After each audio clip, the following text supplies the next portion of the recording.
It always starts with that ache.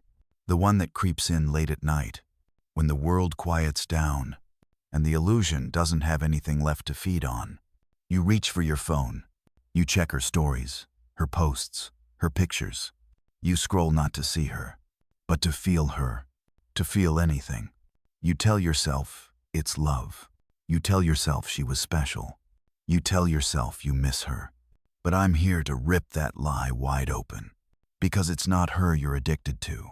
It's the projection, the dream, the symbol, the image your soul cast onto her skin like a movie onto a screen. She didn't make you feel alive.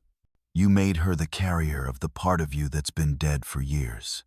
You think you're missing her? You're missing who you became when she looked at you. You're mourning the version of yourself that only existed in her gaze. And now that she's gone, so is he. That, right there, is the withdrawal. Not from her, but from the illusion. Because what you called connection was a fantasy. And that fantasy wasn't born in her. It was born in you, in the forgotten corridors of your unconscious. The place Carl Jung spent his life mapping, warning you that the human soul would rather chase ghosts than confront its own shadow. She was never her. She was your unclaimed self, dressed in beauty, voice, touch, and you made her divine because it hurt too much to face how empty you'd become. But now, the dream is broken. The screen has gone dark, and all that's left is you. And here's where most men fail. Right here. At the moment when the pain could become freedom, they turn back. They call it heartbreak. They chase closure. They beg, bargain, or collapse. But not you. Not this time. Because this time, you're going to wake up. Carl Jung didn't write dating advice. He didn't care about getting your ex back. He cared about something far more dangerous. Your soul. He said most people go their entire lives, unconscious of themselves. Not because they're stupid, but because they're terrified. Terrified of the truth. Terrified of silence. Terrified of facing the mirror when no one else is watching. And nowhere is this more obvious than in the way a man falls for a woman. See, Jung spoke of something ancient, something buried in your psyche. He called it the anima, the inner feminine, the part of you that holds emotion, intuition, soul, the part of you that has been disowned, shamed, buried, since the moment you were told be a man. And when that part of you goes unintegrated, when you disconnect from her inside of you, you don't lose her. You project her. You place her image on a woman you meet. Not because she's your soulmate, but because she mirrors what you haven't claimed. You feel magnetized, addicted. You say things like, "I've never felt this before. She completes me. She's the one." But Jung would stop you right there. He'd tell you, "No, she isn't. She's the symbol. She's not the one. She's the portal." And instead of walking through it into yourself, you chased her. You made her responsible for your missing pieces. And that's why it hurts. That's why it always hurts. Because deep down, you know, you weren't in love with her. You were in love with what she reflected. She touched a part of you that's been silent for decades. She awakened it, but you mistook the mirror for the medicine. And now you're suffering not because she left, but because the illusion shattered. You don't become obsessed with a woman because of who she is. You become obsessed with a woman because of who she represents. She walked into your life and stirred something ancient, a longing, a hunger, a part of you that had gone dark. And she turned the lights back on. But it wasn't her light.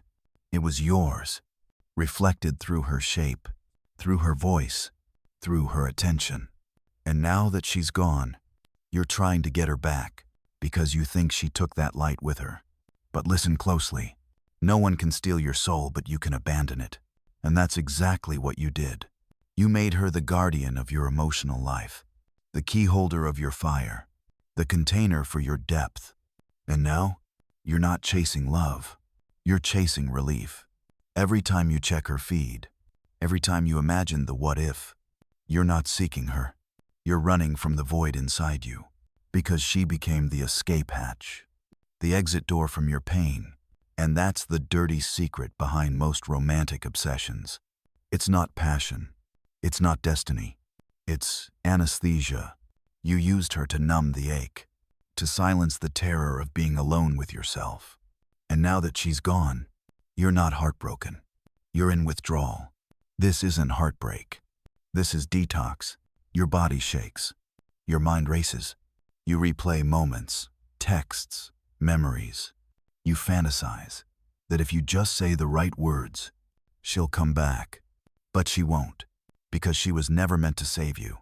She was the screen. You were the projector. And the film? It was your unlived life. That's why it hurts so much.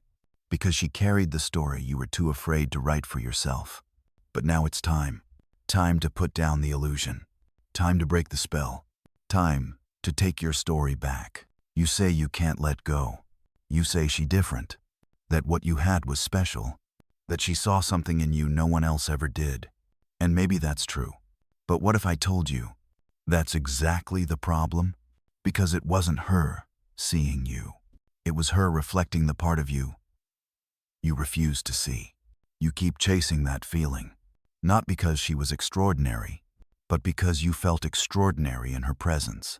She made you feel alive. You think that's love, but it's not. That's what projection feels like. She lit a fire in you, but it wasn't her fire. It was yours. And you mistook the spark she triggered for a flame she owned. So now, every time you think of her, you're not remembering her. You're remembering you. The man you were when she looked at you like you mattered. The man you became when she touched your soul and made it feel real again. And you'll do anything to feel that again. That's the real reason you can't let go. You're not chasing her. You're chasing your lost self. But here's the brutal truth. You gave that version of you to her. You made her the permission slip to feel alive. You outsourced your wholeness. And now you're left standing in the ruins, wondering why you feel hollow, because you built your identity around her gaze, around her approval, around her presence. And now that it's gone, you feel like you're gone, but you're not gone. You're just disconnected. Disconnected from your center, from your fire, from the part of you that was never hers to carry. This is where most men collapse. They tell themselves a story, that she was the one, that no one else will ever compare, that something irreplaceable has been lost. But nothing was lost, only returned. Returned to the place it always belonged, inside you. So the question isn't, how do I let her go? The real question is, will you finally choose to take yourself back? This is the moment, the crossroads, the quiet fork in the road no one else sees, but every man reaches. Do you keep chasing the fantasy? Do you keep rewatching the highlight reel in your head, rewriting the story, begging the past to give you another ending? Or do you finally wake up? See, no one teaches men this. No one tells you that most of what you call love is actually escape. You're not trying to build a future. You're trying to rewrite your childhood. You're not looking for a partner. You're searching for a mother, someone to hold your pain, to make you feel safe, to validate your existence. But Jungvarnd, you don't become enlightened by imagining figures of light, but by making the darkness conscious. And that darkness, it's inside you. It's the boy who never felt enough, the man who still fears rejection, the soul that believes he's only valuable when someone else says so. That's what you gave to her. That's why she felt divine, because you handed her your wounds and begged her to heal them. You didn't want love. You wanted relief. From yourself, from your silence, from the pain you've been carrying like a secret for years. But here's the truth. No one is coming to save you. Not her. Not the next woman. Not the fantasy you still hold like a drug. And the longer you wait to confront this, the more it owns you.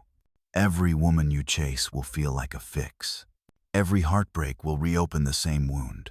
Because it's not about her. It was never about her. She was the mirror. And the mirror shattered. And now it's time, not to chase another reflection, but to face the man behind the glass. Because this is where you reclaim your power. Not by begging, not by moving on too fast, not by pretending, but by turning inward and asking the question most men avoid their entire lives. What am I really addicted to? The answer won't flatter you. It won't comfort you, but it will set you free. You want to be free? Then stop asking how to win her back.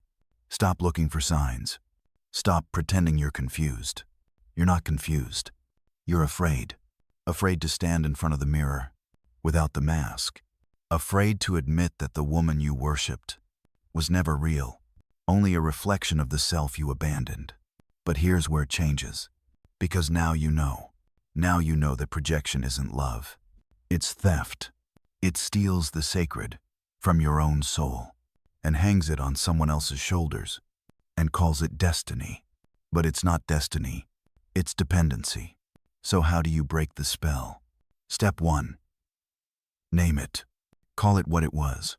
Not love. Not fate. Projection. She didn't break you. She mirrored what was already broken. She didn't abandon you. She returned to her story and left you to face your own. And that is not betrayal. That is invitation. Step 2. Mourn the illusion. Let it burn. The fantasy. The memories. The what-ifs. Not because she's gone, but because the version of you that needed her must die. Jung said, individuation requires that you die before you die. And this is that death. Not of your body, but of the false self. The self built for applause, affection, approval. Step 3. Reclaim your fire. What she awakened in you, it wasn't hers. It was always yours. So take it back. Create. Move. Speak. Write. Build. Bleed on the page if you must. But stop waiting for a woman to validate your power. Stand in it now, unapologetically, without needing to be seen. Because that, right there, is how you begin to walk.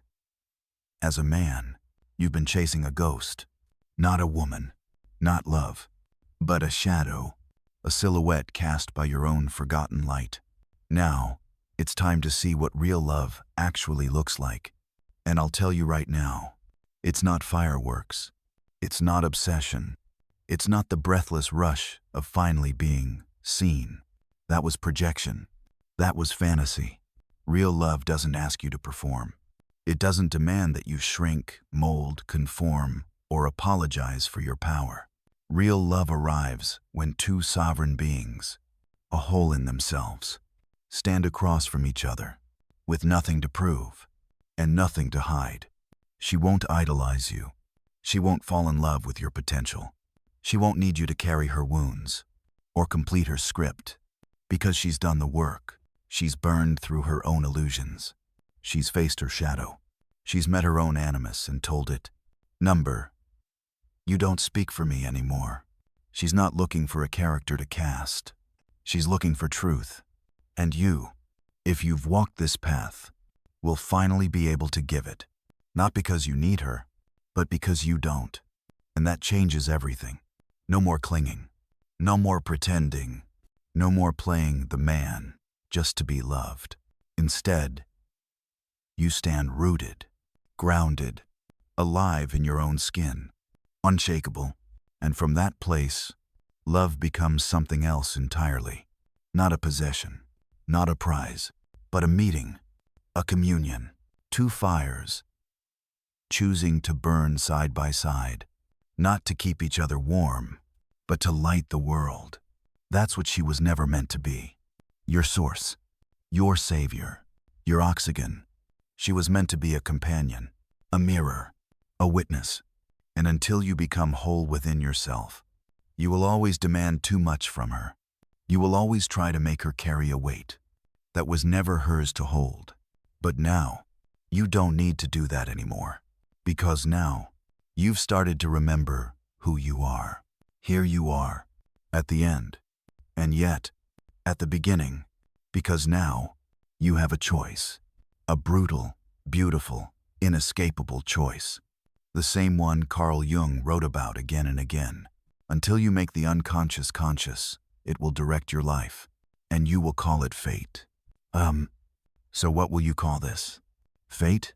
Or finally, freedom? Will you keep feeding the illusion? Keep chasing the high? Keep letting women carry the pieces of you you refuse to own? Or will you step into the fire? Alone, sovereign, real. This is the threshold where most men quit. Right here.